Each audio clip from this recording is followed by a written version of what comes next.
দেশের বিভিন্ন অঞ্চলে তাপমাত্রার পারদ নামছে। ডিসেম্বরের শুরুতেই তেঁতুলিয়ায় তাপমাত্রা ১০ ডিগ্রির ঘরে নেমেছে। আগামী কয়েকদিনে তাপমাত্রা আরও কমার আভাস রয়েছে।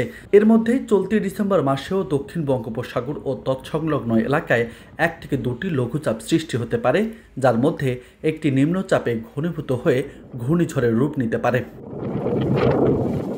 রোববার বাংলাদেশ আবহাওয়া অধিদপ্তরের দীর্ঘমেয়াদী পূর্বাভাস দিতে গঠিত বিশেষজ্ঞ কমিটি এ আভাস দিয়েছে। দীর্ঘমেয়াদী পূর্বাভাসে বলা হয়েছে, পুরো মাস জুড়ে সামগ্রিকভাবে দেশে স্বাভাবিক বৃষ্টিপাতের সম্ভাবনা রয়েছে। আর দক্ষিণ বঙ্গোপসাগর ও তৎসংলগ্ন এলাকায় ১ থেকে ২টি লঘুচাপ সৃষ্টি হতে পারে, যার মধ্যে একটি নিম্নচাপ ঘনীভূত হয়ে ঘূর্ণিঝড়ের রূপ নিতে পারে। এছাড়া দিন ও রাতের তাপমাত্রা ক্রমান্বয়ে কমতে পারে। আর ডিসেম্বর মাসের দ্বিতীয়ার্ধে দেশের পশ্চিম ও উত্তরাঞ্চলে ১ থেকে ২টি মৃদু শৈত্যপ্রবাহ বয়ে যেতে পারে।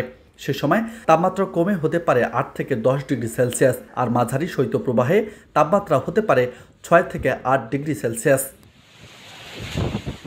দেশজুড়ে কুয়াশার অবস্থার সম্পর্কে বলা হয়েছে, এ মাসে দেশের নদী অববাহিকায় মধ্যরাত থেকে সকাল পর্যন্ত মাঝারি থেকে ঘন এবং অন্যত্র হালকা থেকে মাঝারি ধরনের কুয়াশা পড়তে পারে। তবে ডিসেম্বর মাসে দেশে প্রধান নদ নদীর স্বাভাবিক প্রবাহ বিরাজমান থাকতে পারে।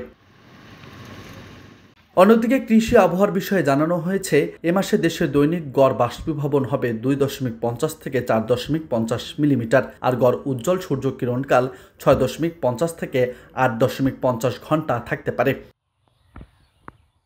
বঙ্গোপসাগরে সৃষ্ট ঘূর্ণিঝড় ফিনজালের তাণ্ডবে শনিবার রাতে ভারত ও শ্রীলঙ্কার কমপক্ষে ১৯ জনের প্রাণহানি ঘটেছে। এই ঘূর্ণিঝড়ের প্রভাবে ভারতের তামিলনাড়ু রাজ্য ও পুদুচেরির অঞ্চলে বন্যা দেখা দিয়েছে।